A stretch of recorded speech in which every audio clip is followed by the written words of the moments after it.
목요일 묵상의 시간입니다. 하나님의 생각과 눈으로 삶을 보면 인생을 걷는 태도가 달라진다. 하나님의 생각과 눈으로 삶을 보면 인생을 걷는 태도가 달라진다. 자, 이런 제목으로 또 오늘 묵상 함께 나누겠습니다. 자, 야고보가 편지를 써야만 했던 이유들이 믿음이 형식화되어가는 기독교인들을 향한 것이라는 사실을 살피고 있는데, 이것은 그 당시 문제만이 아니라 사실 우리 시대도 계속되고 있는 문제들이다라는 걸 확인하고 있습니다. 오늘날 누구나 발달된 시기를 살아가면서 이제 문명의 혜택을 받아서 더 이상 이제 아쉬운 것이 없는 그런 세계를 살아가고 있는 우리들. 그러니까 나의 삶을 보장받는 민주주의, 자본주의 사회에서 사는 우리들. 특별히 인권을 억압받는 다른 어려운 나라들보다 모든 것에서 먹고 살만하고 인권을 존중받을 수 있는 선진국에서 살아가는 우리들에게 이 믿음을 타협하고 형식화하면서 변질시키는 삶을 살아가는 모습들은 사실 더더욱 쉽게 발견될 수 있는 그런 문제들이죠. 그러니까 성경이 말씀하고 있는 여러 가지 경고들은요, 교회를 다니지 않고 있는, 그러니까 하나님을 모르는 사람을 향한 게 아닙니다. 그러니까 하나님의 은혜를 입고 하나님 나라 백성이 되었다고 생각하는 사람들에게 아주 강력하게 그 경고가 주어지고 있다라는 이 사실 여러분 잊지 말아야 됩니다. 자, 그러니까 오래전부터 현재까지 교회를 다닌다고 하면서도 하나님이 우리를 부르신 그 부르심에 따라 증인된 삶, 생명을 낳는 생명의 삶을 채워가는 그런 삶이 아니라 그저 예배에만 열심이고 봉사에만 열심이면서 정작 하나님이 나를 부르신 그 부르심에는 멀리 떨어져 살아가는 사람들에 대해서 성경이 계속 경고하고 있는 거예요. 그러니까 예수 그리스도의 은혜로 말미암아 믿을 때 값없이 그렇게 칭의를 얻고도 세상이 보나 교회 성도들이 보나 또 스스로를 볼 때 과연 저들이 또는 내가 칭의를 얻은 사람이 맞는가 싶은 삶을 살아가기 때문에 칭의를 얻고도 구원에 이르지 못하는 사람들이 있을 수 있다고 의심하게 되면서 그래서 구원파 같은 이단들의 음모에 쉽게 빠지는 일들이 다반사인 거죠. 하나님이 나를 부르신 그 부르심을 따라 살아가는 성도로서의 믿음과 삶이 일치한다면 이런 구원의 문제나 또 성화의 길을 가는 성도의 삶을 가지고 굳이 따져가면서 이것이 옳으니 그러니 하지 않을 겁니다. 그만큼 교인들이 예수를 믿고 교회로 모인다고 하면서도 하나님이 부르신 증인의 삶을 살지 않고 여전히 자신의 만족과 유익을 위해 세상과 같아지거나 세상보다 더 잘 먹고 잘 살기 위해 하나님의 힘을 자기 뜻대로 동원하려고 하기 때문에 이런 성경의 권고들이 계속 나오는 거죠. 그러니까 구원의 문제에 있어서 분명히 기억해야 될 것은 율법적 종교 행위나 지극정성은 구원을 위한 조건이 절대 아니라는 겁니다. 구원은 하나님의 전적인 은혜로 되는 거예요. 마치 그 이집트에서 종살이 하면서 그 이스라엘 민족의 씨가 불과 40-50년 정도면 다 말라 없어질 그럴 상황에 근데 자기 힘으로는 그 상황을 도저히 벗어날 수 없었던 그 민족에게 하나님께서 먼저 구원의 손을 내미시면서 그래서 모세라는 구원자를 보내시는 것과 같죠. 오늘날 우리도 하나님의 자녀가 되는 것은 우리가 율법대로 선하게 행해서도 아니고 심지어 믿어서도 아닙니다. 우리가 구원의 백성이 되고 되돌아보면 그 믿음조차 하나님의 은혜라는 것을 고백할 수 없게 되는 거죠. 우리가 죄인 되었을 때에 그리스도께서 우리를 위해서 죽으셨다라고 분명히 말하거든요. 그러니까 구약을 보나 신약을 보나 언제나 사람들이 구원을 받는 그 유일한 방법은요, 오직 하나님의 전적인 은혜뿐이다라는 건 성경이 확실하게 말해주고 있습니다. 자, 그래서 하나님의 은혜로 우리가 하나님의 백성 되었을 때 그러면 어떻게 하나님의 자녀답게 살아가야 하느냐라고 하는 그 구체적인 방법들이 있어야 되는데 그게 바로 뭐였다고요? 그게 율법이에요. 하나님의 말씀이었던 거죠. 그래서 하나님께서 이집트에 있는 이스라엘 백성들에게 율법을 주고 잘 지키면 너희 구원해주고 홍해를 건너게 해줄게 라고 말씀하지 않았잖아요. 그저 괴로움에 부르짖는 그 소리를 들으셨고 그래서 모세가 하나님께서 보낸 자임을 믿고 그의 말을 따라 그와 함께 언제 물이 덮쳐버릴지 모르는 그 홍해를 따라 건넜을 뿐인 거예요. 그러니까 지옥과 같은 이집트를 벗어나 구원의 자리에 나오기까지 사람들이 율법을 잘 지키거나 하나님의 말씀을 잘 듣고 순종하고 경청해서가 아니라는 거죠. 그런데도 저들은 자신들이 불편하기만 하면 모세를 원망했습니다.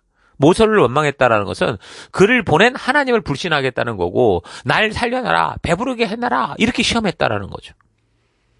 그럼에도 불구하고 하나님은 어쨌든 그 와중에 그 길을 걷는 하나님의 그 길을 따라 끝까지 가는 이 사람들을 책임져 주시는 하나님의 전적인 사랑으로 뭐가 이루어진 거예요? 구원이 이루어졌고 가나안이라고 하는 안식의 땅에 들어가게 된 거죠. 그래서 오늘날도 이와 비슷한 구원의 문제에 있어서 이 사람의 공로로는 절대 이게 설명할 수 없다라는 거 잊지 마십시오. 이제 모든 율법의 제사와 절기와 할례와 제사장 제도가 의미하는 참된 메시아. 그리스도 예수님께서 이 땅에 오셔서 그 모든 것을 성취하셨는데 바로 그것을 이렇게 이루신 분이 하나님이다라는 이 사실을 우리가 믿고 그 하나님이 준비하신 그 하나님의 인도를 따라 창조의 섭리를 따라 홍해를 건널 때 거저 얻어지는 그런 전적인 하나님의 은혜가 구원이다라는 거 꼭 기억하셔야 됩니다. 그래서 주 예수 그리스도께서 오심으로 성취된 율법들은 이제 더 이상 추구할 필요는 없어요. 그 행위들을 우리가 따라갈 필요는 없어요. 그러나 그런 율법 안에 있는 하나님의 백성답게 살아가게 하고자 했던 하나님의 의도, 하나님의 뜻은 잊지 않고 그 뜻대로 살아가야 되는 거예요. 그러니까 십계명을 비롯한 도덕법 같은 것들은요, 오늘 이 시대에 하나님의 백성들이 된 성도들에게도 반드시 문자 그대로 필요한 하나님의 그런 이 법도고, 그리고 온 인류가 살아갈 삶의 유일한 기준이 돼야 되는 겁니다. 자, 문자 그대로라고 하는 말은 당연히 우리가 글로 어떤 뜻을 전하니까 읽어서 분명하게 이해가 될 수 있는 거, 더 이상 다른 설명이 필요 없는 것들을 말하는 거예요. 그러나 그런 분명한 문장이 어떤 전하고자 하는 의미를, 그 뜻을 가지고 있다면 그것은 단지 문자 그대로, 문장 그대로가 아니겠죠? 하나님께서 이 문장과 문자에 담아서 전하고자 하는 그 뜻을 바르게 알아야 되는 거예요. 그게 중요한 거죠. 그래서 하나님이 시내산에서 주신 그 하나님 나라의 법도의 정신을 그대로 계승해야 되는 거고, 또한 무엇보다 중요한 성도로서 존재의 이유는 바로 하나님 나라, 교회가 예수님의 재림의 날까지 이어질 수 있도록 하는 그 생명 낳는, 생명을 세우는 이 증인의 삶을 살아가는 겁니다. 그래서 우리가 교회를 다니면서 성도가 됐을 때 각자가 영적인 가족, 셀에 속해야 되는 거고, 지체들과 함께 바로 그곳에서 생명 낳는 생명의 사명을 감당해야 되는데, 그러지 않고 교회당만 왔다 갔다 하고 예배만 열심히 참석하고 봉사만 열심히, 교제만 열심히 참석한다면 그것은 사실 하나님의 뜻을 외면하며 자기의 고집을 따라 종교 생활을 즐기는 것과 다를 바가 없다라는 거예요. 지금 그런 구원 그 이후 성도로서의 삶이 없었기 때문에 야고보가 바로 이 이야기를 하는 겁니다. 일부러 하나님을 이용해서 구원을 얻어보려고 했던 사람은 없었을지 모르지만 구원된 백성으로 그 말씀의 가치를 따라 살아가는 삶을 살아가는 그 진정한 하나님이 구원하셨던 구원 그 이후의 삶은 없었던 게 확실했던 거예요. 여러분 생각해 보세요. 호주에 들어올 때 이민국 심사를 통과하기 위해서 호주가 정해준 절차와 과정을 따라 해야 되고, 이제 호주에 들어와서는, 그러고 나서는 자기가 살던 옛 국가, 뭐 예를 들면 한국의 법을 따라서 살아간다면 호주 정부가 그걸 인정하겠습니까?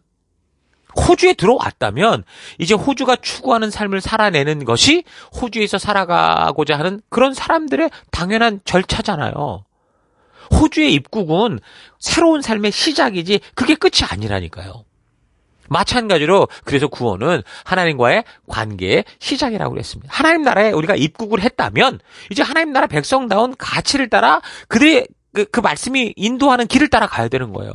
이전에는 우리의 죄로 말미암아 도저히 볼 수도 만날 수도 없었던 그 하나님의 뜻, 우리 하나님을 예수 그리스도로 말미암아 드디어 만날 수 있는 기회가 주어졌고, 믿음으로 그의 자녀가 되어서 이제야 비로소 그 하나님과 동행하는 그런 존재가 된 거고 하나님 나라 백성이 된 거예요. 그렇다면 그 하나님의 뜻을 따라 살아가는, 동행하는 것이 당연한 것이지, 삶의 방법에 있어서는 여전히 옛사람의 습관과 방법을 따라 살아간다?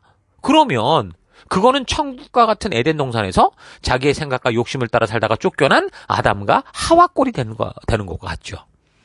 그 창조의 처음 그런 아담과 하와를 쫓아내신 하나님이신데 지금 우리가 똑같은 죄를 저지르면서 살아가면은 뭐 어떡할까요? 하나님이 그냥 뭐 괜찮다고 할까요? 예수의 피로 안전한 걸까요? 아닙니다. 또 똑같이 쫓겨나는 인생이 되는 거예요.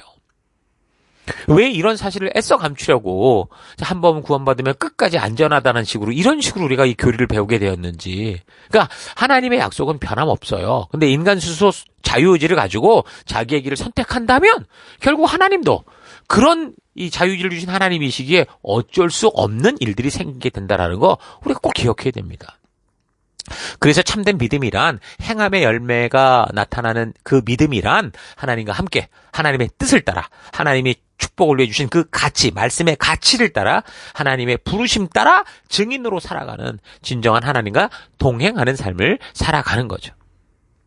자, 그런데 초기 종교개혁자 마틴 루터 같은 경우는요, 이런 야고보서를 오해했어요. 그래서 무슨 행위를 강조하냐 하면서 야고보서를 지푸라기 서신이라 그렇게 불렀거든요.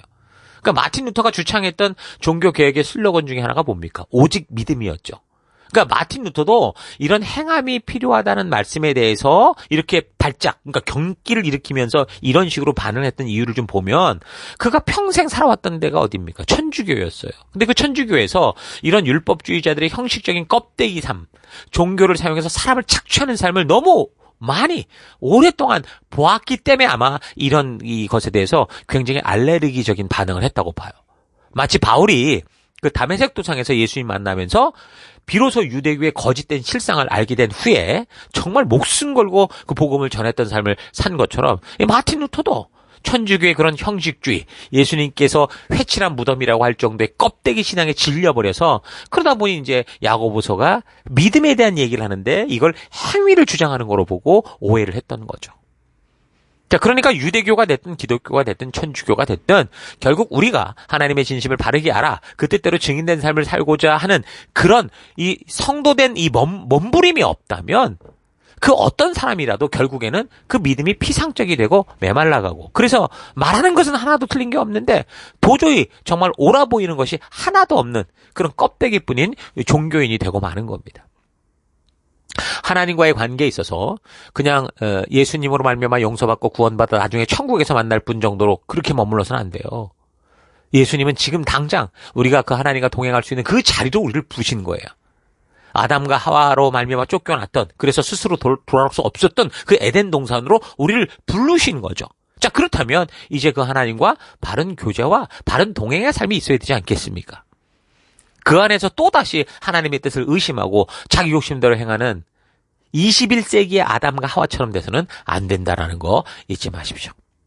자, 그래서 오늘 하루 나는 하나님이 부르신 그 소명의 삶에 대해서 단지 보다 더 종교적으로 교회에서 열심히 교회 일을 하는 존재로 부른 것으로 알고 있었는지 아니면 다른 어떤 일을 하지 않아도 하나님의 진심을 알고 그와 동행하며 그 창조의 가치를 따라 그 보는 눈을 가지고 살아가는 그런 성도의 삶으로 부르신 것을 정말 알고 있는지 좀 차분히 되돌아볼 수 있길 바랍니다. 하나님 말씀의 가치로 세상을 보는 눈을 가진다면, 하나님의 마음의 눈으로 세상을 보는 눈을 가진다면 우리는 하나님께서 이 땅에서 하고 싶어 하시는 일들을 하는 그런 존재가 될 겁니다.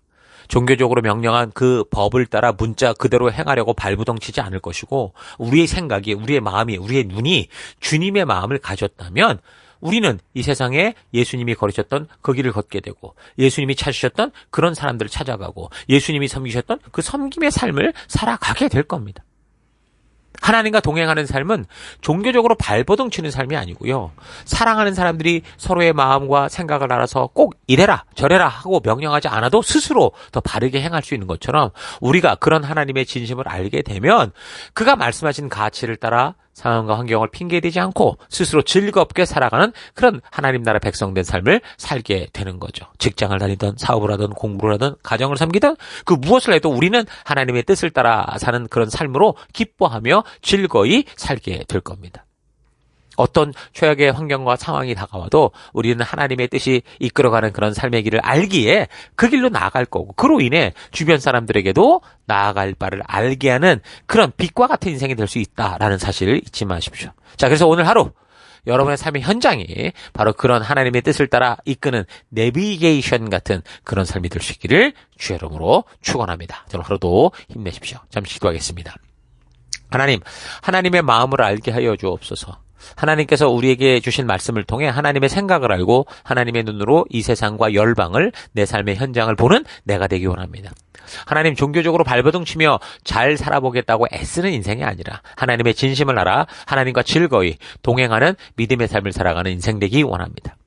구원의 백성이 된 것으로 끝이 난 그런 인생이 아니라 구원받은 새 사람이 되었기에 시작되는 하나님과의 새로운 동행의 삶을 기대하고 하나님의 뜻을 바르고 빠르게 알아가는 내가 되기를 원합니다. 하나님 그래서 그 말씀의 가치대로 정말 이 천국을 즐기며 살아가는 우리가 되게 하여 주옵소서.